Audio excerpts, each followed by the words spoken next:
அஸ்ஸலாமு அலைக்கும். Hello all, welcome to Rifa's dairy. மீன் குழம்பு தேங்காய் அரைச்சி ஊற்றாமல் எப்படி செய்கிறதுன்னு பார்க்கலாம்.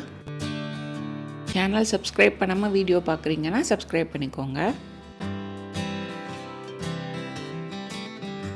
நிறைய பேருக்கு மீன் குழம்பு ரொம்ப பிடிக்கும். எனக்கு மீன் குழம்பே பிடிக்காது.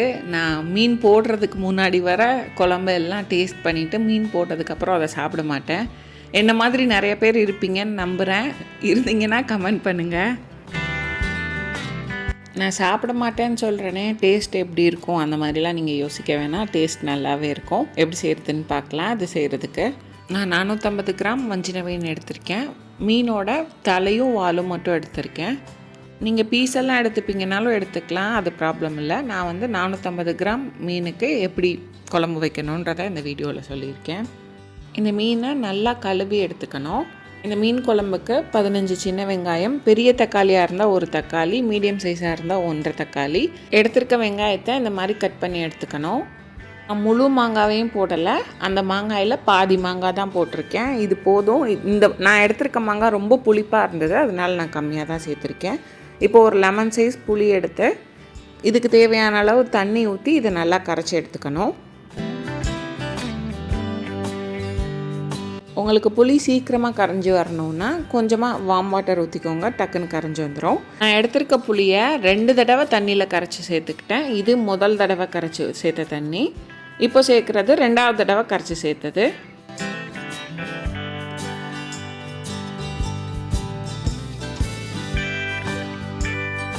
புளி தண்ணி ரெடியானதுக்கப்புறம் இது கூட நான் 3 டேபிள் ஸ்பூன் குழம்பு மிளகாய் தூள் சேர்த்துருக்கேன்.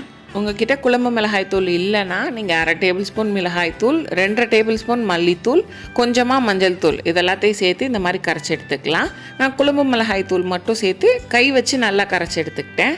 இது நல்லா கரைஞ்சதுக்கப்புறமா இது கூட இந்த குழம்புக்கு தேவையான மொத்த உப்பையும் நான் இந்த தண்ணியிலேயே சேர்த்துட்டேன். இதையும் நல்லா கரைச்சி விட்டு எடுத்துக்கணும். உங்களுக்கு இந்த ஸ்டேஜில் கொஞ்சம் தண்ணி எக்ஸ்ட்ரா வேணும் அப்படின்னா நான் சேர்த்த மாதிரி சேர்த்துட்டு இதையும் நல்லா மிக்ஸ் பண்ணி வச்சுக்கோங்க. இப்போ ஒரு பாத்திரத்தில் 2லேருந்து 3 டேபிள் ஸ்பூன் எண்ணெய் சேர்த்துக்கணும்.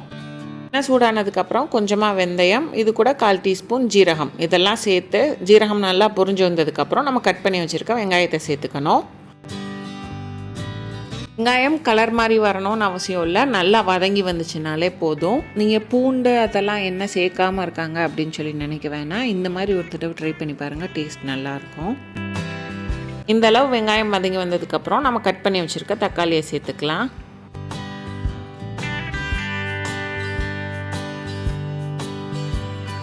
இந்தளவு தக்காளியை வதக்கி விட்டுட்டு நான் எப்போவும் மூடி போட்டு தக்காளி மசிகிறதுக்கு விட்டுருவேன். அப்போனா சீக்கிரமாக மசிஞ்சு வந்துடும். அதே மாதிரி மூடி போட்டு வச்சுக்கிட்டேன்.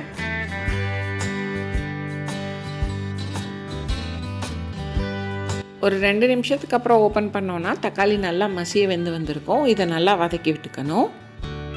ஃபிஷ் ஃப்ரை ரெசிபி, அதுக்கப்புறம் இன்னும் நிறையா ஃபிஷ் வச்சு ரெசிபி ஷூட் பண்ணி வச்சுருக்கேன். வர வாரங்களில் வாரத்துக்கு ஒரு தடவைன்னு சொல்லிட்டு ஃபிஷ் ரெசிபிஸ் அப்லோட் பண்ணுறேன். தொடர்ந்து அப்லோட் பண்ணுனா அது ஒரு மாதிரி இருக்கும், அதனால் அப்லோட் பண்ணல. தக்காளி இந்தளவு வந்ததுக்கப்புறம் இது கூட கொஞ்சமாக மஞ்சள் தூள், 1/4 டீஸ்பூன் மிளகாய் தூள் சேர்த்துட்டு இந்த மசாலாவோட பச்சை வாசனை போகிற வரை நல்லா வதக்கி எடுத்துக்கணும். நான் யூஸ் பண்ணுற குழம்பு மிளகாய் தூளில் காரம் கொஞ்சம் ஜாஸ்தியாக இருக்கும், அதனால நான் கொஞ்சமாக மிளகாய் தூள் எடுத்திருக்கேன். மசாலாவோட பச்சை வாசனை எல்லாம் போனதுக்கப்புறம் நம்ம கரைச்சி வச்சுருக்கோம்ல அந்த தண்ணியை இது கூட சேர்த்துக்கணும்.